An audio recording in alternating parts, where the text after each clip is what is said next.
man's got fire and a wild hot take. Andrew's stats make the whole place shake. Laughing loud when your team goes down. Straub boys run this sports town.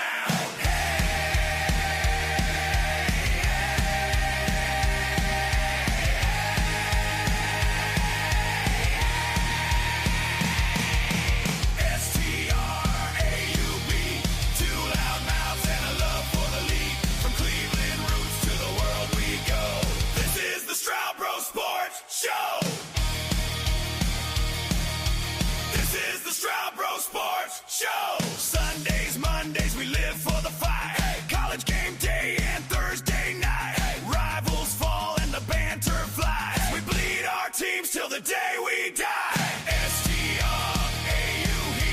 Two loud mouths and a love for the league. From Cleveland roots to the world we go. This is the Straub Pro Sports Show.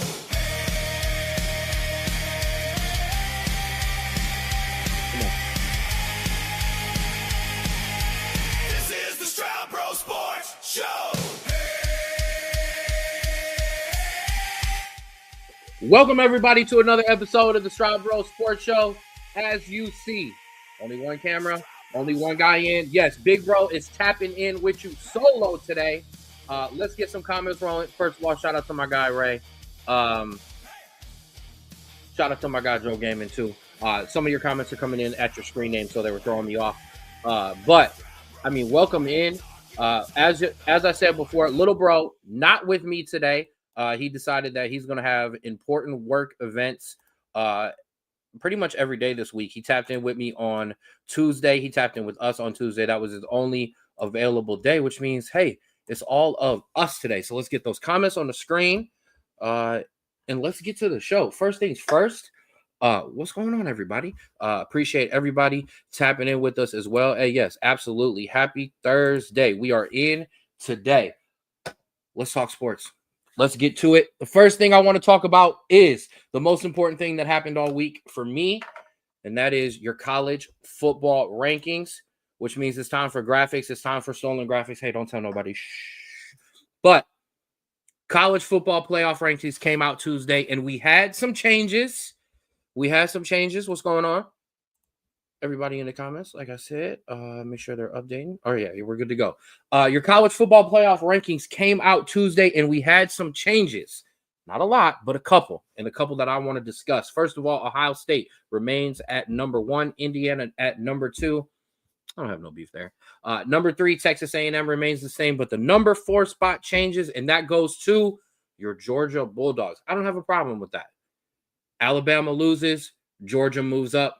I don't have any beef there. Following all of that, though, I got some stuff I need to talk about. So the first thing is we're going to just really appreciate that little bro is not here today because there is nobody available to derail me from complaining about all of the teams that have come in at the bottom. Little bro is by himself. I wanted to pull up the rankings just because I wanted to take a look at something. So, as I said, 1, 2, and 3, unchanged. Number 4, Georgia moves up a spot. Texas Tech moves up 1. Ole Miss moves up 1 to 6.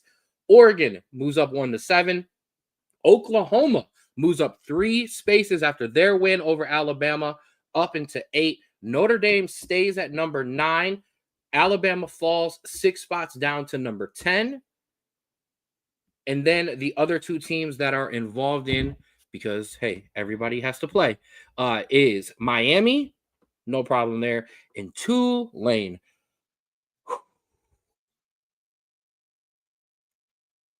I don't want to be the guy that comes in here every week without his brother, especially today, without my brother to tell me to shut up. I don't want to be the one that comes in here and complains about all of these small teams. I understand this is how it is now. The college football playoffs now, we have to have a route for – sorry about that. We have to have a route for everybody to get in. We have to have space for everybody.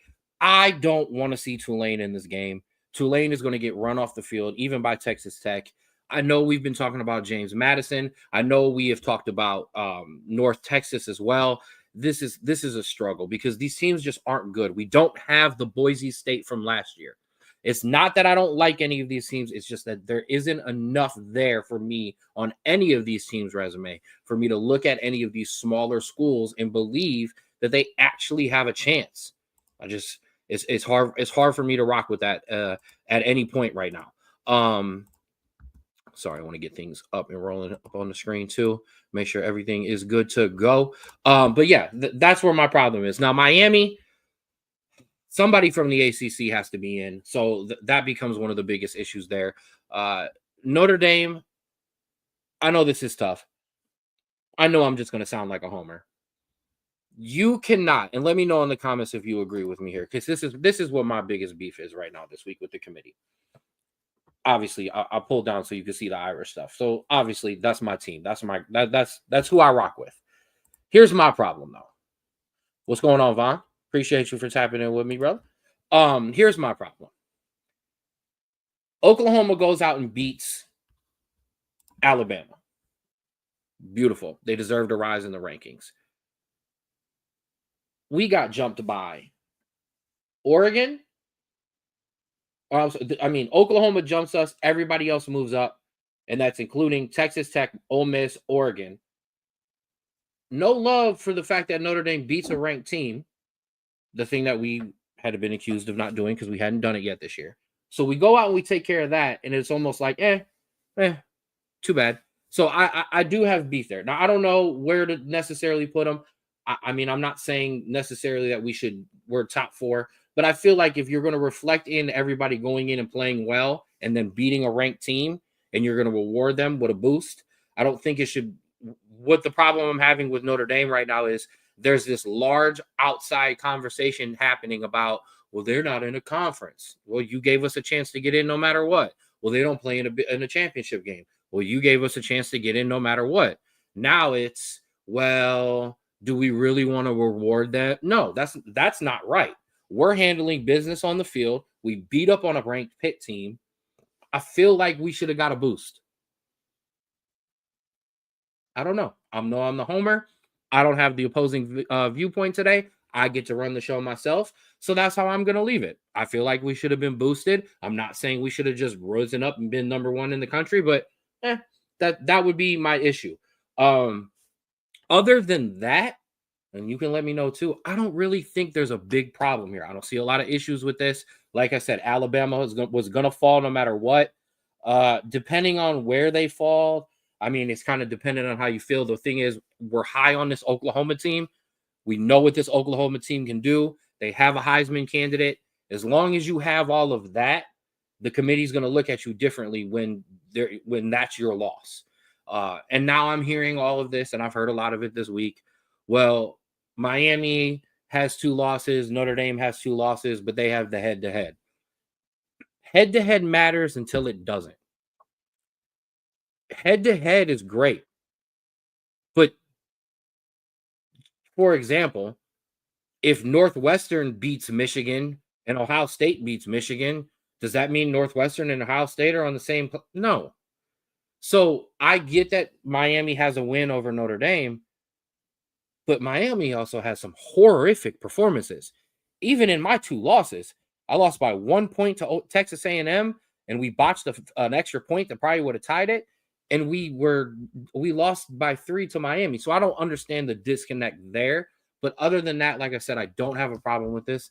And I know the comments are up there, but I'm gonna put them up anyways. No, I know I'm not wrong. I feel a little boost, just a little smidgen. That's all. But it isn't just about those 12. It's about the rest of the top 25 as well. As we take a look at this week's brand new college football playoffs top 25. I'm going to run through the list, and then we'll hit our big games, we'll hit our small games, and then we'll come back and we'll touch on this. But number 1 in the country, Ohio State. As we said, we ran through your playoff teams: Ohio State, Indiana, Texas A&M, and Georgia. All right now, first-round byes. Texas Tech, Ole Miss, Oregon, Oklahoma, Notre Dame, Alabama, then Miami and Tulane. Those are your college football playoffs. But there's a whole lot of teams on the outside looking in. Speaking of which, the Holy War, BYU and Utah, boom, Pac-12 teams, both sitting in there at 11 and 12, hoping to just one of them are going to win out, take on Texas Tech, and somebody's going to lock in that spot. It's kind of the same thing as we go further down for some of the ACC teams. But those Big 12 teams right now, everybody's involved, even Cincinnati. So there's a chance there for every single one of these teams to have an opportunity to still get in. And that's BYU, that's Utah, that's, as we said, Cincinnati, that's Arizona State. There are teams in the Big 12, just the same as in with the ACC, where you have Miami, you have Georgia Tech, you have Virginia, you have Louisville on the way outside, still trying to look in. You have other teams there. It's not so lopsided as the SEC might be or the Big 10 might be this year. There's parity there, and it's wide open. So BYU at 11, Utah at 12, still prime opportunity to try to force their way back in. At this point, too, and this is a big conversation, especially if you're on the very outside of the SEC, or a little bit of the outside of the SEC, and then if you're in that Big 12 or the ACC, you're looking to force your way in. Forget what the committee thinks. Forget what the committee's looking at. I just go and take care of business, and I went out. That's what it is. Now, Morgan, I'm not going to lie to you, okay? You want the Notre Dame-Ohio State matchup. I'm going to keep it 100 with you because you know that's what I do, because you're my guy. When I saw this, and if you look here, and I know I was moving my mouse to it like you could see it, the winners of those outside games play the team directly in front of them. The winner of Oregon and Alabama plays Indiana. The winner of Ole Miss and Miami plays A&M. The winner of Texas Tech and Tulane plays Georgia. And yes, the winner of that Oklahoma-Notre Dame game right now would take on Ohio State. And I'm be honest with you, I love it. I'll take it. Give me a tough first-round matchup with Oklahoma to test you, make you play good defense and keep it in lock, and then give me Ohio State. I'm not gonna duck away. I'm not shying away. I think we're okay. I think we're good. I don't think we're Ohio State good right now. But listen, I bring it. Any given day, any given field. You never know what happens. So I'm here for that, Morgan. I just want to let you know. Let's roll through the rest of that top 25, though. As we said, we should be up in the 8th. See, there, I was waiting for my other Notre Dame homer. We should be up in the 8th spot. Oklahoma in 7, Oregon in at 9. I'm okay with that. I just feel like everybody kind of should have gradually bumped up 1. I'm okay with Oklahoma jumping because that's a ranked win. But hey, we had 1 too. So I don't want to just sit here and make it the Straub Sports Show Notre Dame show. I will, but that's my problem there. 11 and 12 we talked about in the Big 12. That's BYU and Utah. Miami is that player team. You already know. Big bets. 13, yeah, as we said, 13, we talked about Miami. We move into the SEC, 14, Vanderbilt holding strong there. They've got an up and down matchup this week. We'll talk about that here in a couple minutes. Followed in by number 15, USC, making a jump in the rankings as well. Georgia Tech holding strong at 16. Dropping 7, Texas. I don't even want to talk about them. I don't care. I don't care who they play. I'm not putting you on a board. I'm not putting you on a graphic. I'm done with Texas.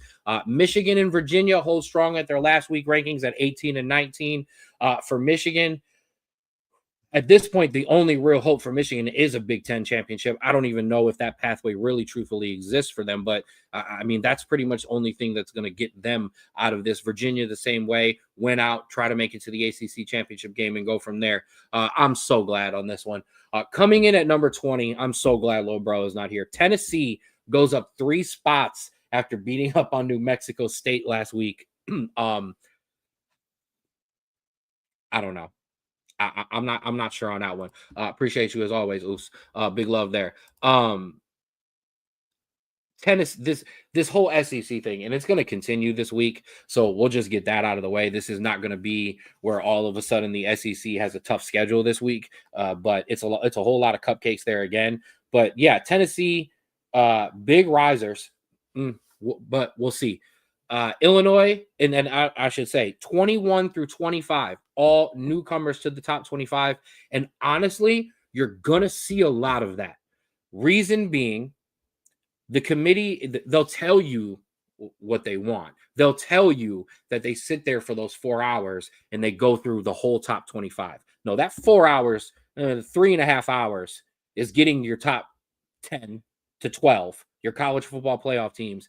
And then we kind of spend that last half hour kind of moving other teams around. And then when you get to 20 and you're kind of like, doesn't matter. There's going to be a lot of parity. There's going to be a lot of flip-flopping because none of these teams have really separated themselves to the point where there's enough of them to create a huge gap between the top 25 and the rest. But there's still some teams in here that I guess you should say have a chance. Obviously, Tulane being in there too, but let's run through them. 21, Illinois back in the top 25 with a 7-3 record. Missouri back in at number 22. Houston back in at number 23.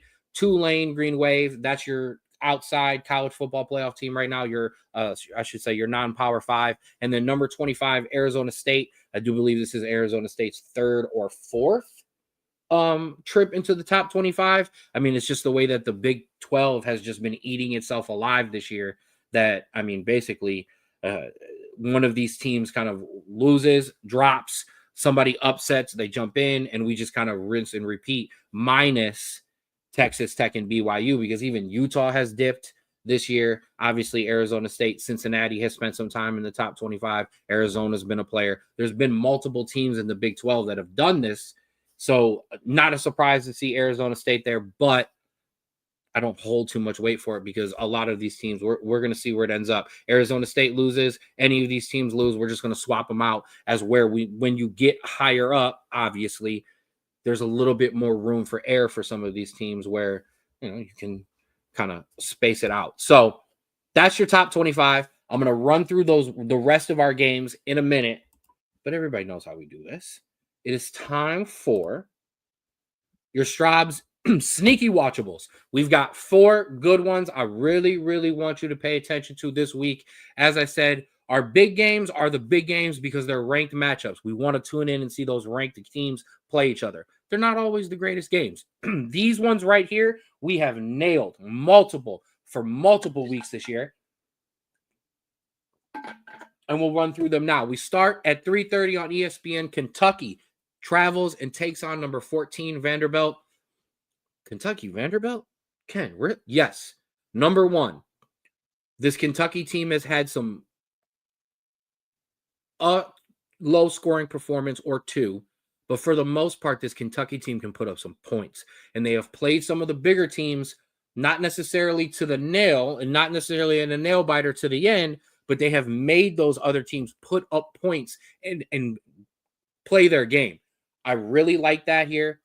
I don't necessarily think Vanderbilt's going to struggle, but Vanderbilt's going to have to put up 35 to 40 if this Kentucky offense comes out and does what this Kentucky offense can do. And that's why we want to keep an eye on this. Vanderbilt, not really the greatest opportunity right now to be able to try to get in, but still at this point, when you're at anywhere from 11 down to maybe like I say 14, 15, and there's still teams ahead of you that can stumble, you absolutely have to take care of business because that opportunity is still there for you. So that we'll keep an eye on that Kentucky Vanderbilt game.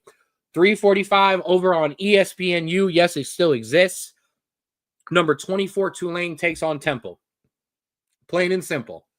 Every week, it does not matter who, whichever one of these non-Power 5 conference teams is in, South Florida, Memphis, Tulane, James Madison, or whoever it is, once they get in, their game has to be watchable because it's a playoff game. None of these teams have room for error unless they all start losing, which I don't want to have to deal with that. But for me, and like I said, we had South Florida on here. We had Memphis on here.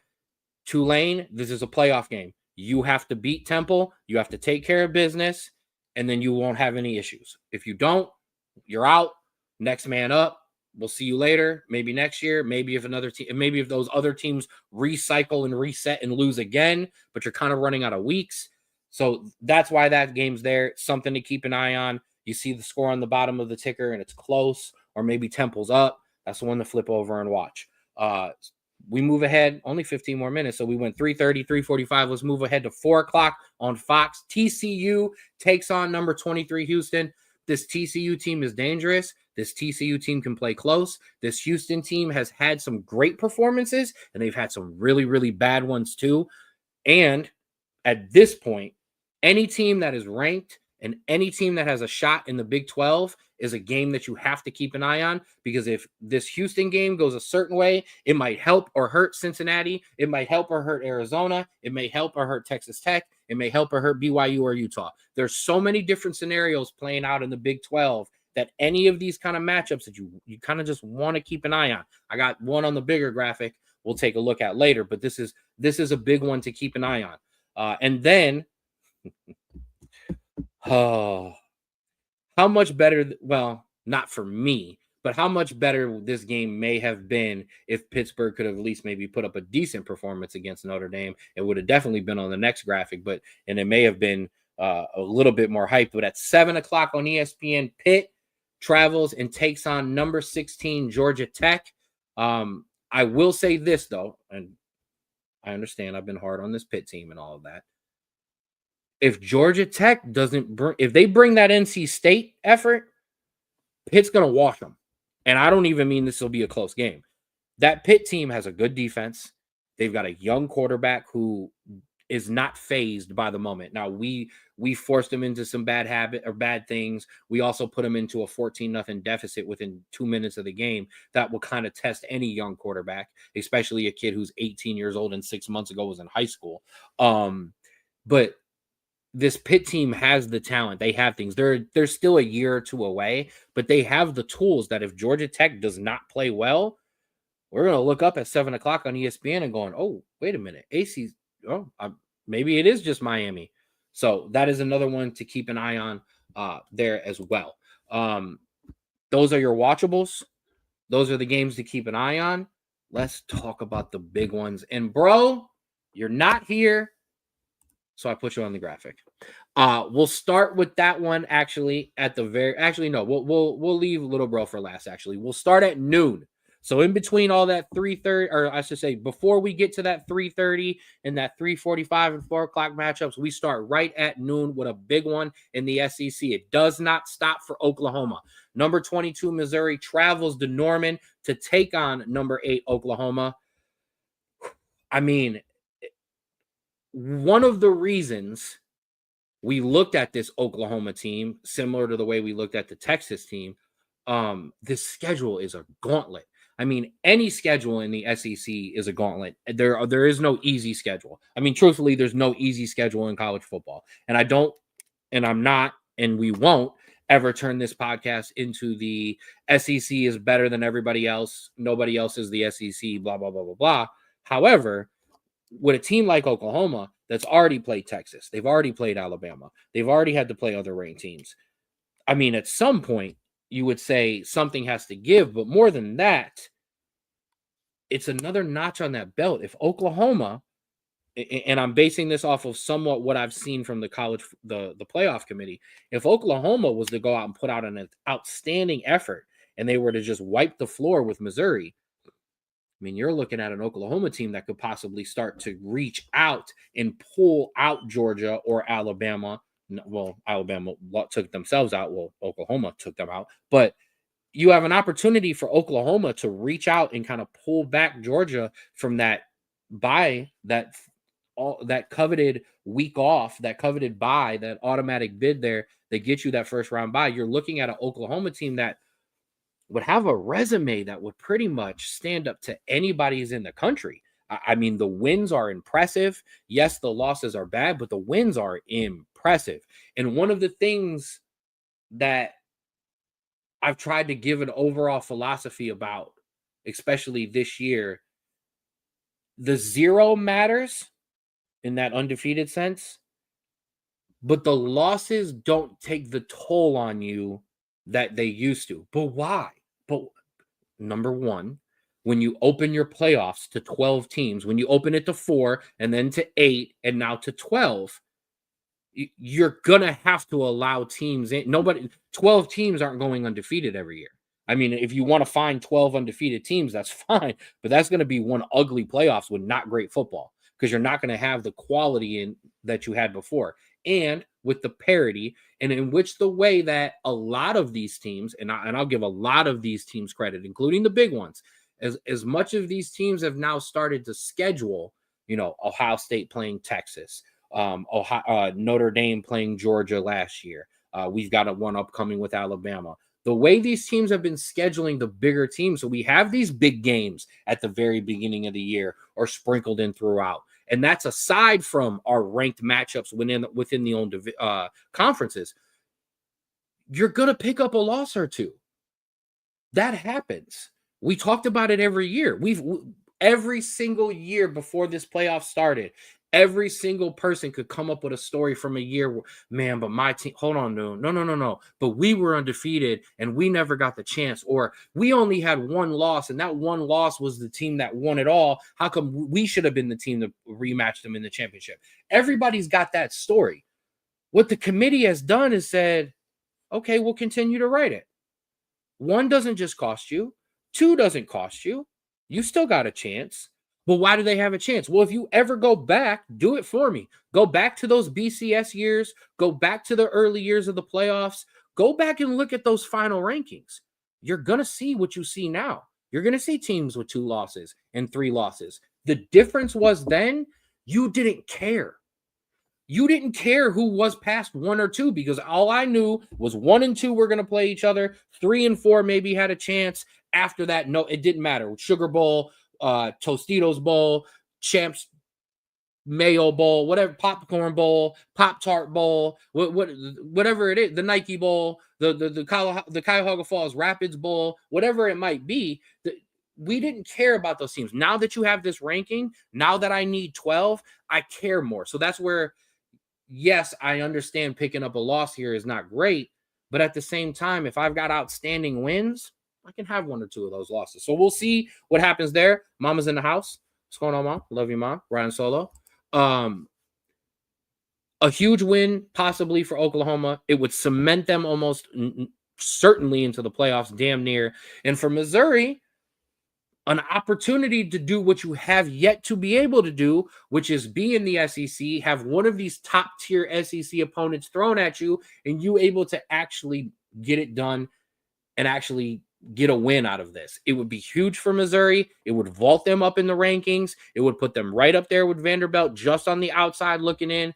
But something will give here, and we'll kind of figure out, hey, is Oklahoma for real, or Alabama, Georgia, mostly Georgia. This is the SEC. This is what they do. We move over to 3:30 on CBS, a game that'll conflict in with some of your watchables. But if you're a madman like me who doesn't watch one game at a time and it has to be multiple, I'll have this on one of the screens as well. Over on CBS, number 15 USC travels to Eugene to take on number 7 Oregon, one of our traditional Pac-12 rivalries that's now in the Big Ten. This is a good one. And Oregon is apps, and I'm pretty sure the little bro would believe me here and be tapped in with me here, vibing with me here. Oregon is 100% on upset alert. 100%. This USC team has a more than decent offense. The defense is what the defense is. This is what some of these teams just are. But that offense can score. That offense can score in a hurry. And what I've seen out of Oregon has been one of the most unimpressive Oregon seasons that I can remember in a very long time. At the end of the day, if they make it into the college football playoffs, it's all noise. Because once they're in there, they've got every opportunity to get hot and roll through and make a Notre Dame run like last year, or whoever. Maybe win a game or two like Arizona State. Who knows? But I'm just not impressed. And the problem that has happened with them, whether it was the Penn State game, the struggle with Northwestern, or the struggle with Iowa, none of those teams really had the firepower to go, oh, I got a 7-point lead. I'm stretching this to 14. I got a 3-point lead. I'm stretching it to 10. Oh, I've got a 10-point lead. I'm stretching this to 17. Not a lot of those teams have that ability. They have struggles on offense. I think the Iowa game is perfect. Iowa had every opportunity multiple times in that game to stretch that out and take a lead and run with it. And they just couldn't do it because they didn't have that firepower. Excuse me. USC has every bit of firepower to test this Oregon team and make it so, no, this is old school Pac-12 football. You're going to have to put 40 up, maybe 45 in overtime. I don't know. But we're not going out on a 7-20, a 21-24 game. No, we're going to make you put up some points. So if Oregon for 1 second doesn't get out the gate, USC will turn this into the track meet that Oregon, I don't really believe this year, has the firepower to maintain. They can put up points, but they can put up points methodically a little bit more in terms of it's not every drive anymore. We used to see this Oregon team come on the offense and you would go, all right, they're going to score, so let's get ready. Now there's an opportunity for you to kind of make them stumble a bit and take advantage of that. We'll see if USC can do that. Oh, the poor kid. I wish he was here. 8 o'clock on Fox, number 11, BYU, travels to Nippert. He finally gets his night game, and he's not even here to talk about it. 8 o'clock under the lights, number 11, BYU at Cincinnati. Oh, I wish, actually, as much as I wish he was here, I'm kind of glad he's not, because what I'm about to say would probably hype him up and just derail the whole thing. But BYU is on upset alert as well. I got two teams in this game. I believe Oklahoma is going to handle business, but I believe Oregon and I believe BYU are on heavy upset alert right now. Why? It doesn't matter the team unless you are a 1-9 Boston College. Sorry, whether or not you're a beat up as they are right now, or I'm sorry, as they used to be Northwestern, or some of these other teams, Florida State last year and sometimes this year. Teams will stumble. Teams will lose big games. Teams will finally get ranked, get that matchup against another ranked team, and they'll lose. It's happened to poor little bro Cincinnati Bearcats twice this year. But what I know about college football and the amount of it that I watch, especially over the years that I've watched it, teams don't stumble and struggle the whole year.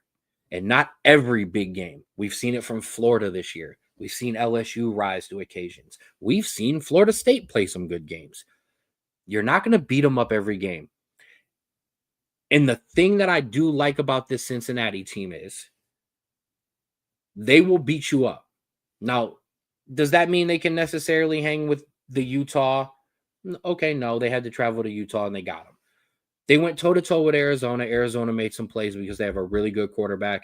They've got a veteran back there. He made the plays that mattered. Cincinnati has that veteran now in this matchup. BYU brings a young freshman quarterback who's got all the talent in the world, but he's a young kid. Cincinnati's at home. They get that night game. It's under the lights. I've been to Nippert. It's one of the, as much as I love to watch college football, I haven't been able to start going to as many stadiums as I want to check off that box, and I'm going to get there. But Nippert's been one of them. I've been there. It's a great atmosphere. I watched them take on a good team when I was there and win. It brings its own atmosphere. The band comes running right down the steps, right onto the field, right there on campus. It's a great vibe. It's a great atmosphere. I think this Cincinnati team knows our backs are against the wall.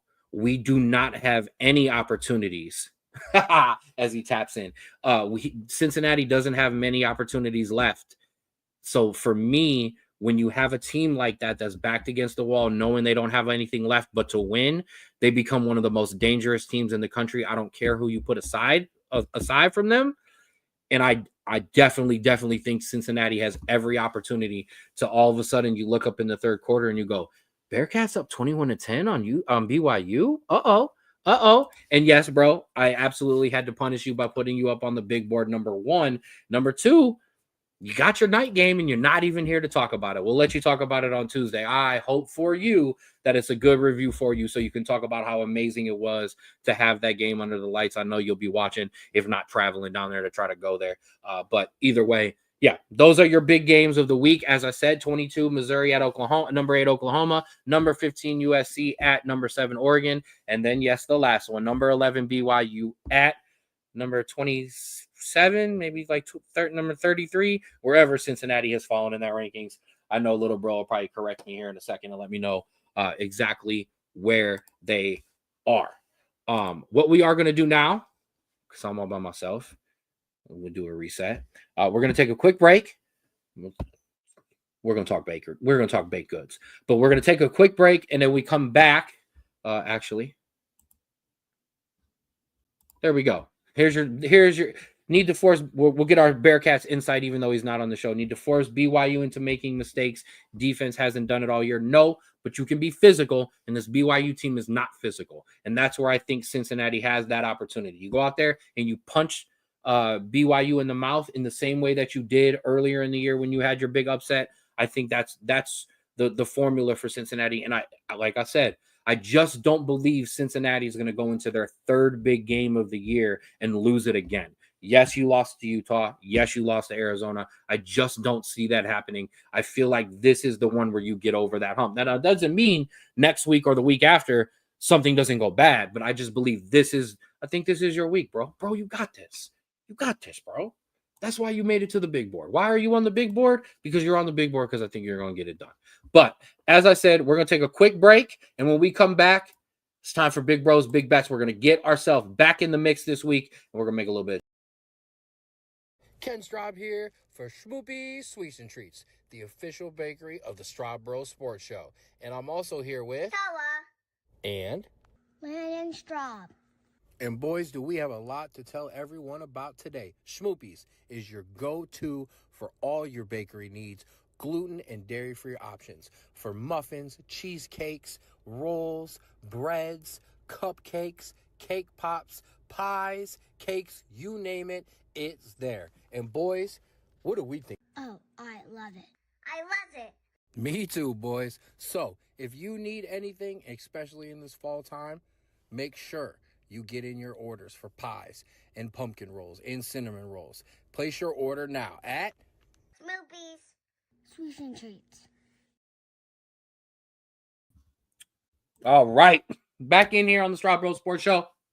Appreciate you, little bro, for tapping in. It would have been nice if you tapped in, but it's okay. I understand. You're doing important work things. But we got our college football rankings out of the way. What I did forget to touch on, and we're going to bring it back. It's nice when I get to reset by myself. I can remember what I'm doing. We got to reset real quick and run through the rest of your top 25 real quick. Ohio State takes on Rutgers this week. And then just a whole list of horrific games that like I said, I'm just so glad he's not here to criticize because they're awful and they don't even deserve our attention. Texas A&M takes on Samford.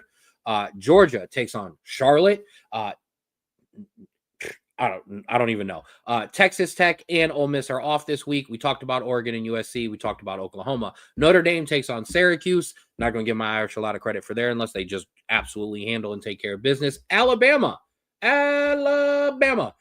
takes on Eastern Illinois. Utah. We talked about BYU. Utah takes on Kansas State. Miami versus Virginia Tech. It almost made the sneaky watchable. Why? Virginia Tech's not good this year. No, but they have signed on James Franklin as their coach. We talked about that on Tuesday. If you want to go back and give it a listen, we talked about it, how great of a hire this is, not just for the Virginia Tech, not just for James Franklin, but just the ACC as a whole, as for relevance, a coach that's going to put a team in the national spotlight immediately. Wonder if they get a little boost, little morale on campus. You never know. Maybe they can play Miami tough. Vanderbilt, Kentucky, we talked about. USC, we talked about. Georgia Tech and Pitt, we talked about. Texas, they play Arkansas. Cool. Don't even care that it's an SEC matchup. Not really my thing. I'm going to pull the comments down just so I can read my own graphic. Michigan, they take on Maryland. Same thing. Don't really care. Virginia is off this week. Tennessee and Florida. Shout out to at least Texas and Tennessee for playing other opponents within the SEC and not scheduling Sanford State and Charlotte A&M. But Tennessee takes on Florida. We'll see what Florida team we get. I would love to see the real Florida show up, this Florida team that has all the talent in the world and can do this. We'll see what happens there. Illinois takes on Wisconsin. Oh, bro. No Luke Fickell talk, but we'll see what effort we get out of Wisconsin. I think at this point, the problem for Wisconsin is, this year is chalk. Luke Fickell is sticking around and trying to build for next year. I don't have hope for these last remaining games, especially when we're starting to see who's transferring out, who am I going to keep around, things like that. So we'll see if Illinois can take care of business there. We talked about Missouri and Houston, Tulane as well. And then lastly, Arizona State, newly ranked in the top 25. They get to take on Coach Prime in Colorado. We will see which Colorado we get as well. It's kind of hit or miss with some of these teams. We don't know which effort we're going to get. So if we get a good Colorado effort, maybe it's a close game. If it's not a good Colorado effort, it will not be pretty. But That was the rest of your top 25. Now, come on now. It's time to get a little degenerate with me. It's time for Big Bros, Big Bets. And we start, as always, with our top 25 and Ken's chef specials. My chef specials, as always, are matchups in which neither team is ranked. We got to get a love. It cannot always be the ranked teams. Oklahoma, minus 7.5 right now over Missouri. We've got Oregon minus 9.5 in their matchup with USC. Vanderbilt minus 9.5 as well. Texas minus 8.5 over Arkansas. Tulane minus 7.5 in their first ranked matchup. Michigan minus 13.5. Houston, Utah, Georgia Tech. You see those top 25 teams. You can tap in with them. Our chef, Ken, I keep calling them my chef specials, but Ken's specials. Arkansas State minus 2.5 points over Louisiana. Florida State minus 5.5 against NC State. I don't know which effort we're going to get from either team, but that's why it's there. Something to pay attention to. I like this one to talk about. SMU minus 2.5 versus Louisville. This Louisville team, the funny part is, you know, when you prop Louisville up, sometimes they stumble. They're similar to South Carolina, but also at the same time, we saw what South Carolina did in that first half against Texas A&M. This Louisville team is now an underdog. Now they're being overlooked. You're not good. We're a fraud. We made you out. Be careful of the effort that you're going to possibly get here. Iowa State, welcome back to the betting segment. They are 3.5-point favorites right now. That line has actually dropped against Kansas. We always love us some UConn football, baby. So, you know, I had to give them some love as well. Minus 7.5 right now over Florida Atlantic. Troy, that's one of my favorite ones actually this week too. Scroll down a little bit. Troy minus 10.5 right now. The lines moved down a bit. So I like this one even better against Georgia State. I like what this Troy team can do. Penn State on the graphic as well, minus 8.5 against Nebraska. I mean, that's going to come down to personal preference. I liked Nebraska.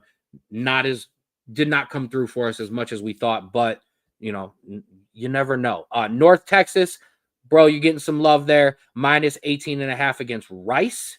Cal and Stanford, the game is on this week. The game, minus 3.5 against Stanford, Cal. And then Fresno State, always get some love there. Minus 2.5 against Utah State. But that's not why we're here.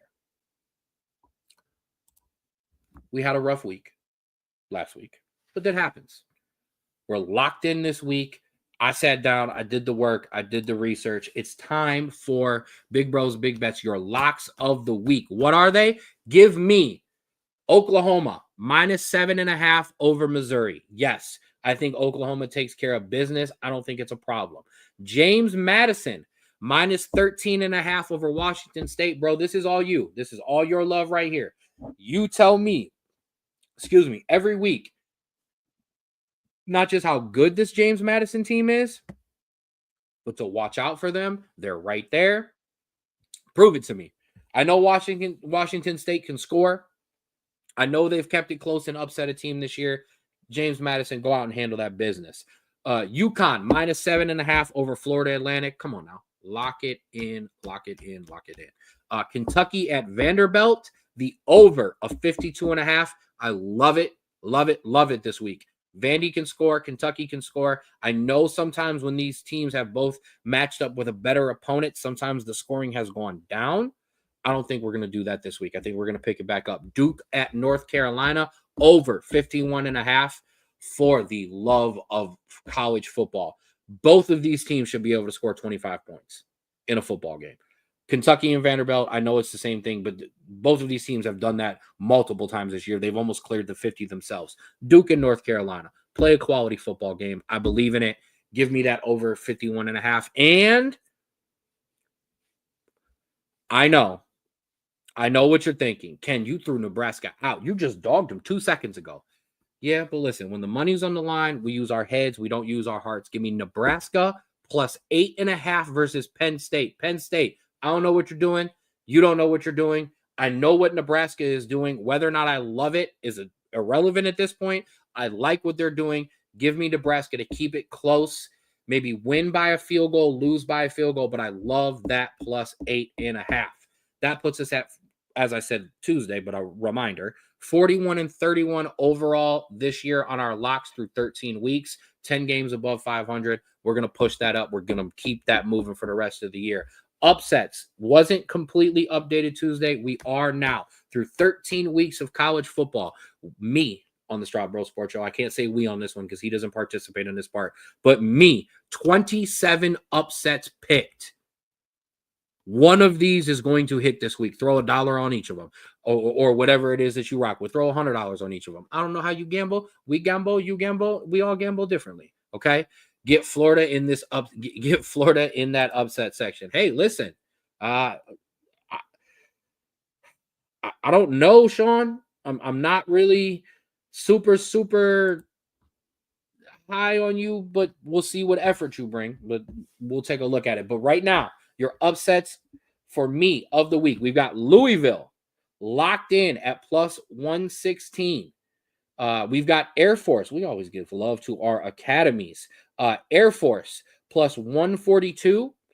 That Nebraska game we just talked about, if you believe in Nebraska, plus 265. San Jose State. Come on, guys. Come on.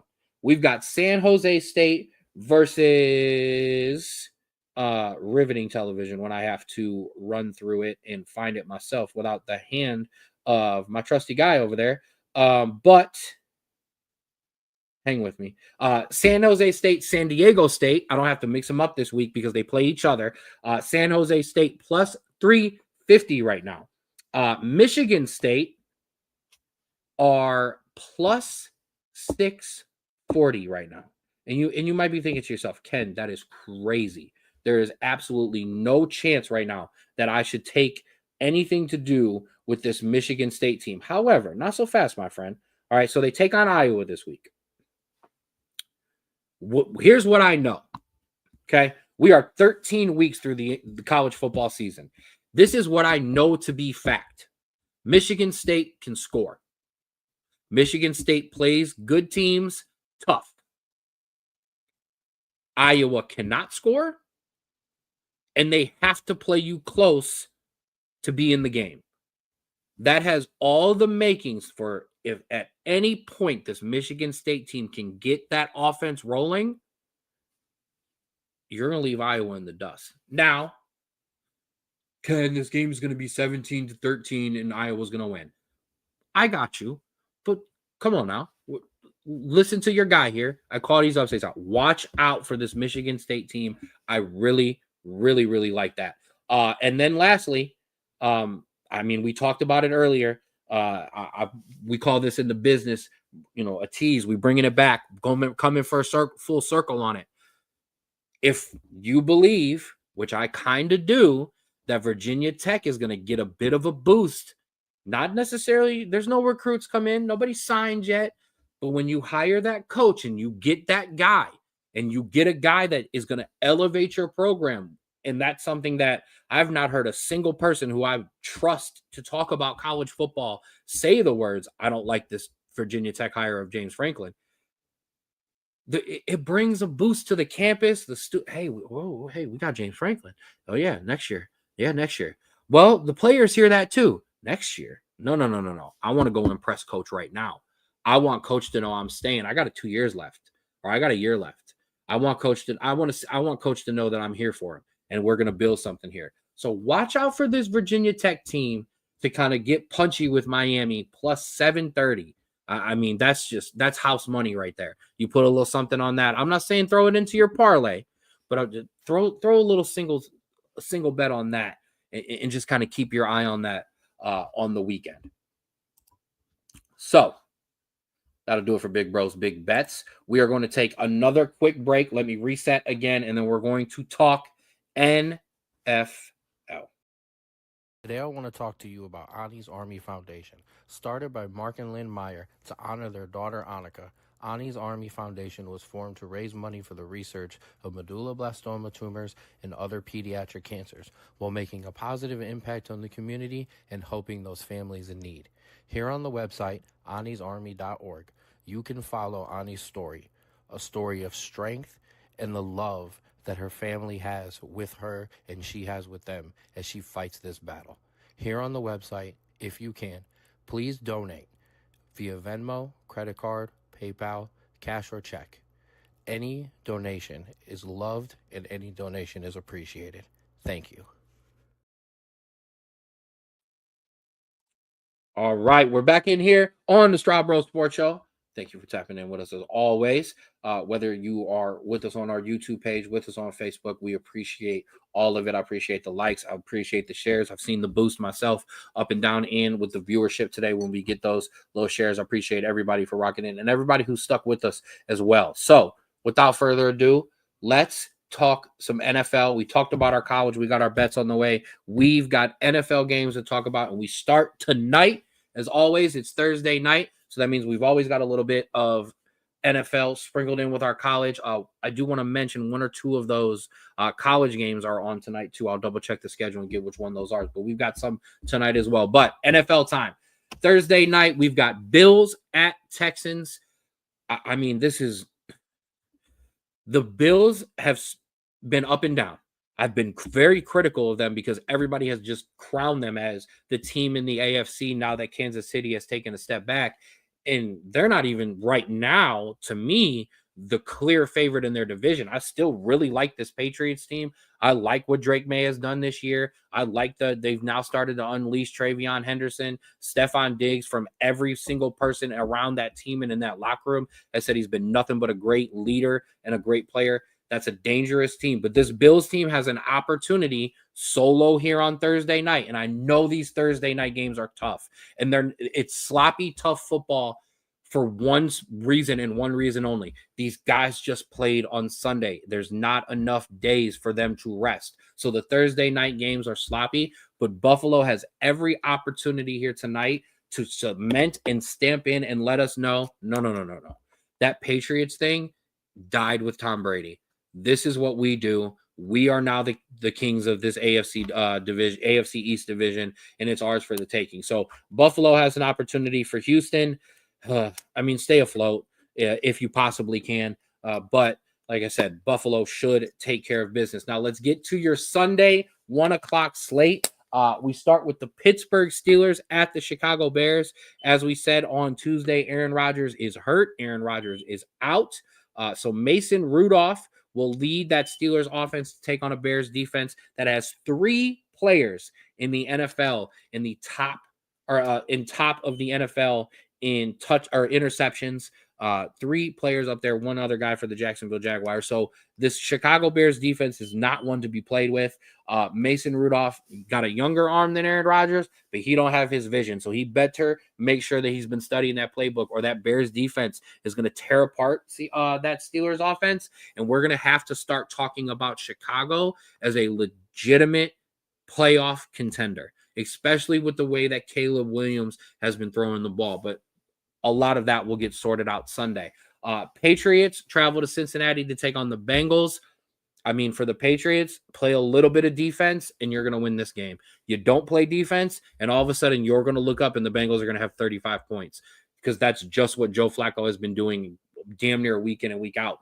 I mean, because pretty much anybody could step in and play quarterback on that team, because that team is that loaded on offense minus the offensive line. But Patriots should handle business. Giants at Lions. Lions looking for a bounce back victory after dropping one to the Eagles. I don't think they're going to have a problem here. That dome is going to be loud. That dome is not easy to play in. New York doesn't have a great game plan. They're banged up, they're injured, and they're hurt. So not a lot of hope there. No Chase, though. Okay, so no Chase. I believe that's the suspension, correct? You can correct me, Ray. I believe that's the suspension from the spitting incident with Joey Porter Jr. But still, nonetheless, Patriots should take care of business. Lions should take care of business, because Jackson Dart has nothing left. I appreciate you, big dog. So yes, suspended there for Jamar Chase, out for a game. That one slipped through the cracks on me, but that's why my guy Ray's in the comments. Minnesota at Green Bay. My cousin left, so I'm not going to ride on Green Bay here, but I will just say this.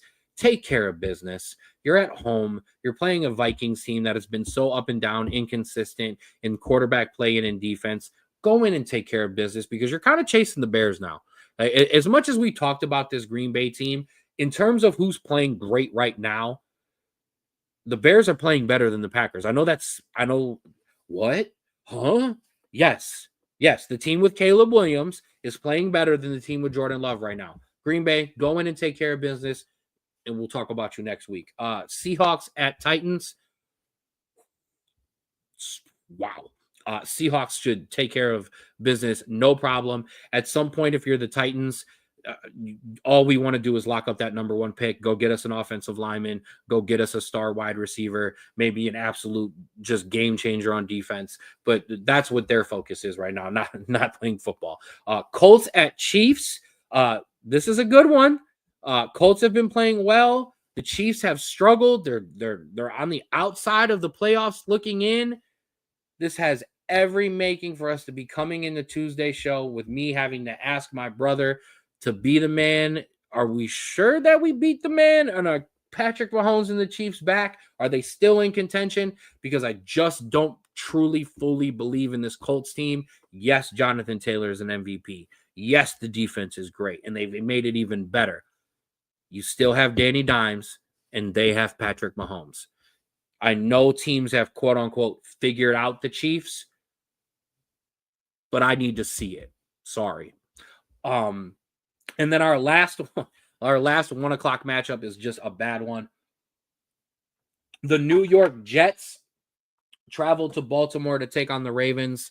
I mean, Ravens by how many? I don't care how up and down the Ravens have been. What I do know 100% for sure is I don't believe in this Jets team whatsoever, which probably means they'll win. But no, for me, no, thank you. We get to your Sunday at 4 o'clock game. Browns at Raiders. No. The one thing we do want to mention in this game, or I'm going to mention in this game, Shedeur Sanders. Yes, my guy Shedeur Sanders will get the start. I'm excited for that. He's got the week of prep. I'm not going to yell or scream about any of the stuff that I yelled at about on Tuesday because now there's no excuse. Shedeur's in with the first team. He's got all the reps, all the playbook, all the film, all the study, all the handoffs, all the snap, the snaps with his center. All of that's there for you this week, Shedeur. I have no more excuses left for you.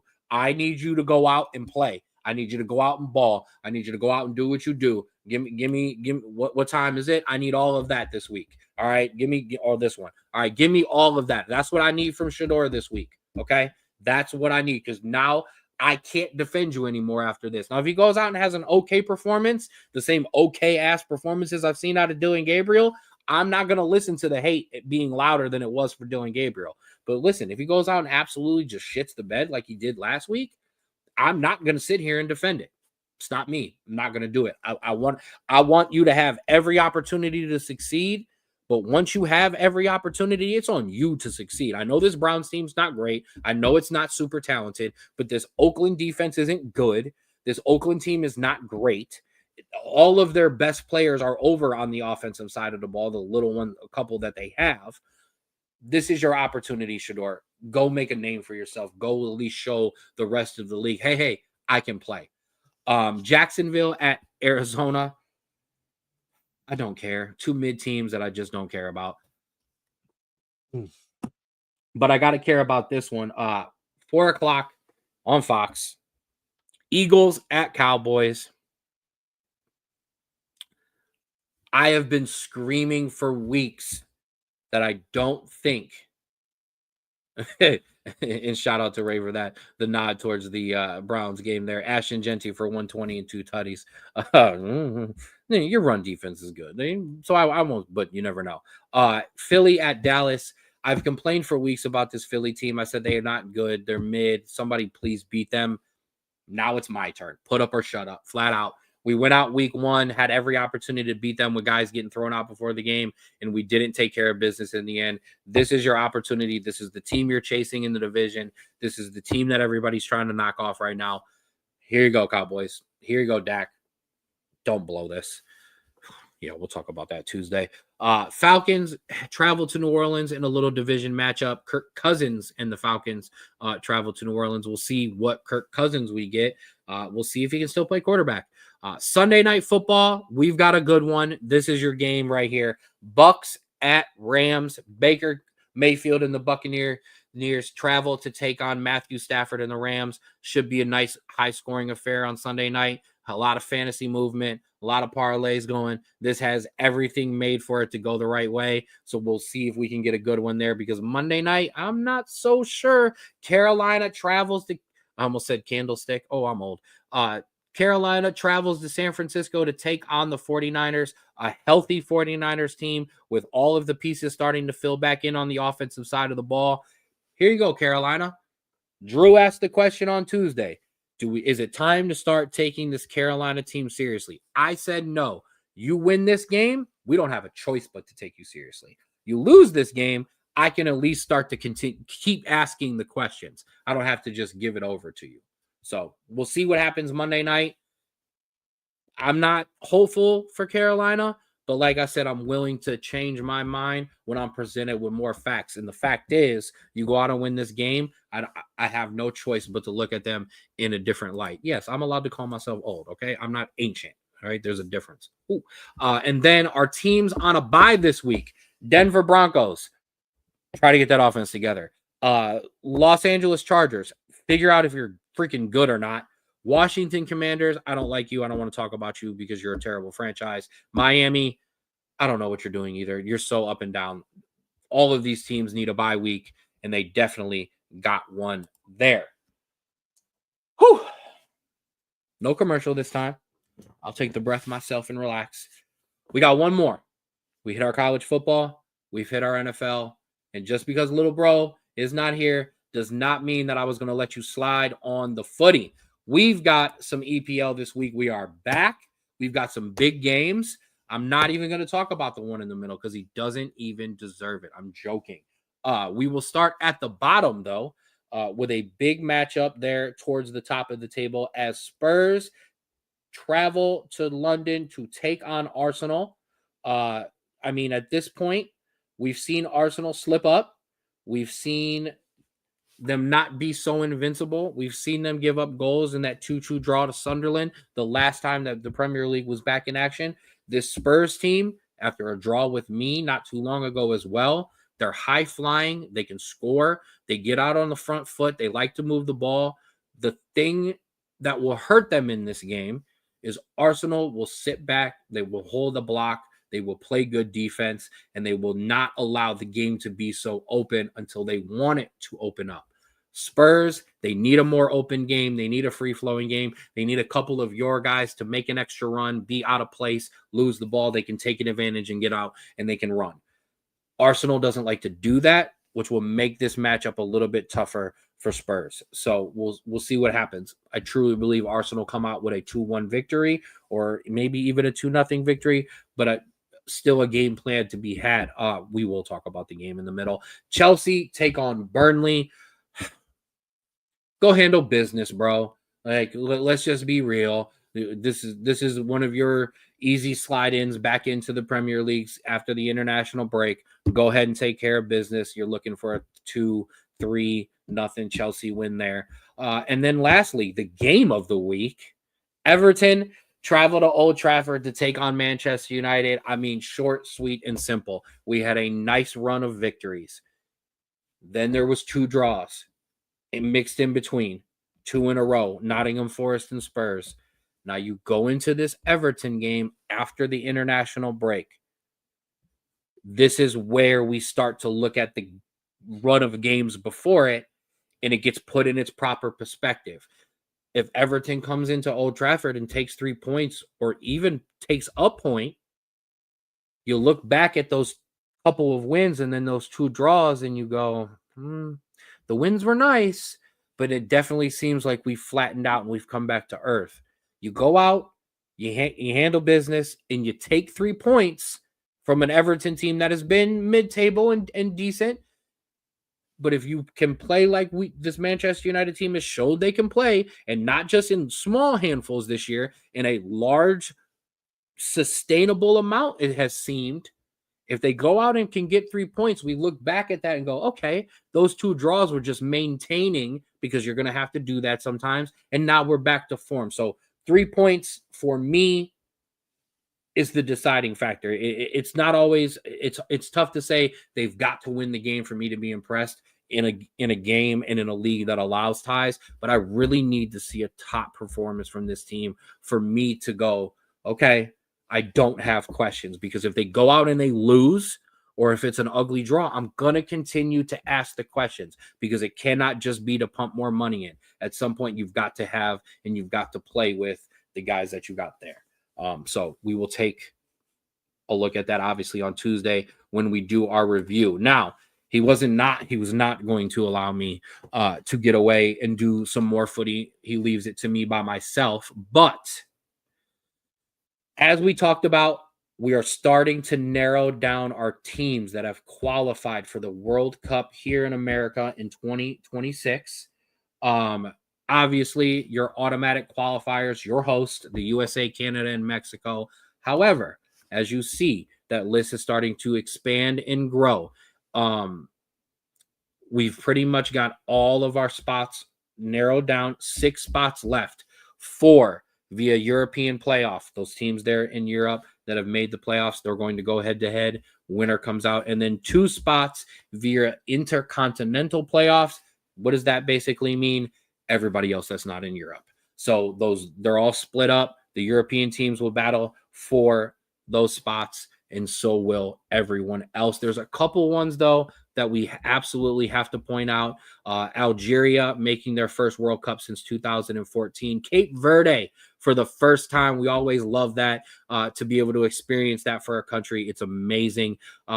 It automatically becomes a must-watch game. Their first game, their opening round game, becomes a must-watch game over even teams like Portugal and England and Brazil and Germany, those bigger teams. When you have a team in for a first time, the way these guys will sing their anthem, the way the fans will be there, the way the fans will back them, it's an unmatched thing, to be honest with you. So shout out to them, but they're not the only first timers as well. Uzbekistan in for the first time, Jordan in for the first time, and also this one was, I think, yesterday or the day before. Curacao is in for the first time as well. I mean, like I said, to have one is amazing. For us to have 1, 2, 3, 4 teams qualifying for the first time, I mean, it doesn't get better than that. I didn't want to just touch on that because as great as it is to qualify for the first time, to get back after a long time has such an extraordinary feeling. Norway, a talented Norway team that has Manchester City striker Erling Haaland qualifying for the first time since 1998. Austria, same thing, a talented team qualifying for the first time since 1998. Haiti, 1974, the last time Haiti made a World Cup. Welcome back, Haiti. A nation that has dealt with a lot of personal in turmoil in terms of disasters and things like that. So this lift that the country gets, and I know you might laugh and go, man, we're talking sports. No. There's a reason we force you to, if you watch all the way through the whole show, to absorb this part of the show, the football, the footy, the soccer, because it does mean stuff to this country's. You'll see, excuse me. You'll see crime rates. You'll see things like that drop during World Cup games. You'll see just people putting down guns in war-torn countries to watch World Cup games. It does actually mean that much to a lot of these people. So yes, it's amazing that Haiti finally back in for the first time since 1974. But I saved the personal one for last. Scotland, in extra time wins to qualify for their first time since 1998.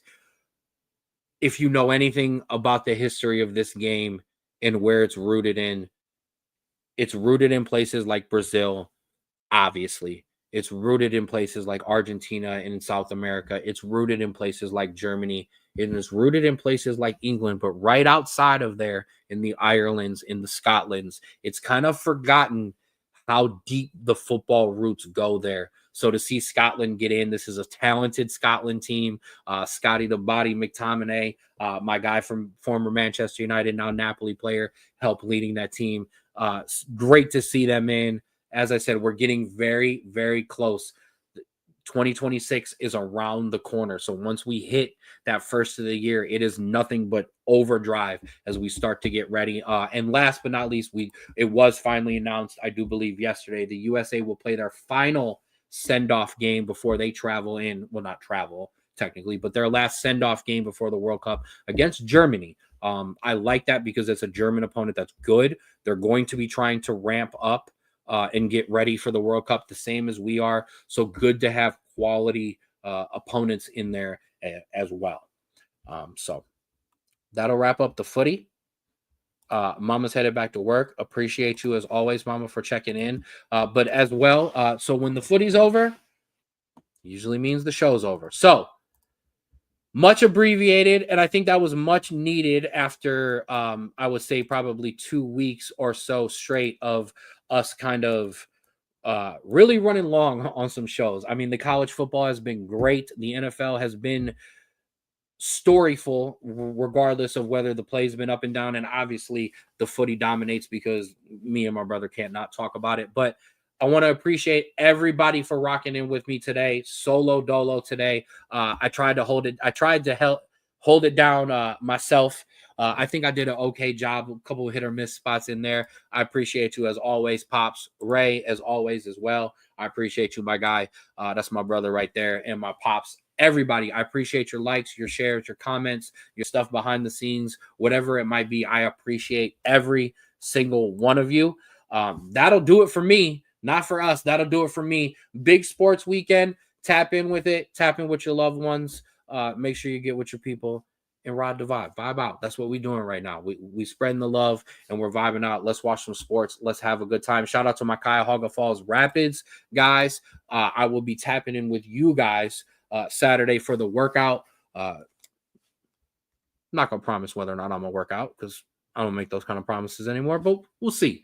We'll see what happens. But nonetheless, that'll do it from here for me here on the Straub Bro Sports Show for my brother, Big Bro here, tapping out. We will see you Tuesday, both of us. We will see you Tuesday for our review. And please remember, as always, especially more important now as we come up to the holiday season, love yours.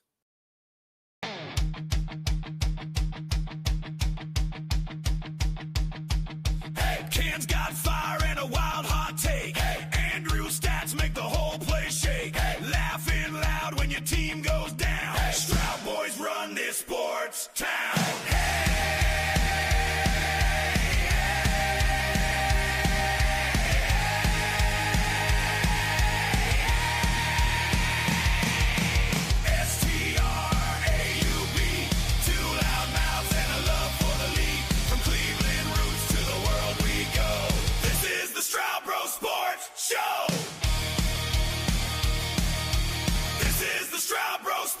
Show. Sundays, Mondays, we live for the fight. Hey, college game day and Thursday night. Hey, rivals fall and the banter flies. We bleed our teams till the day we die. S-T-R-A-U-E,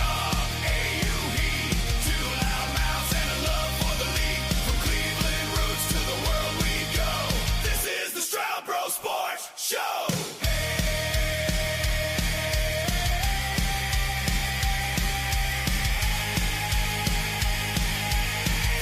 Straub Bro Sports Show.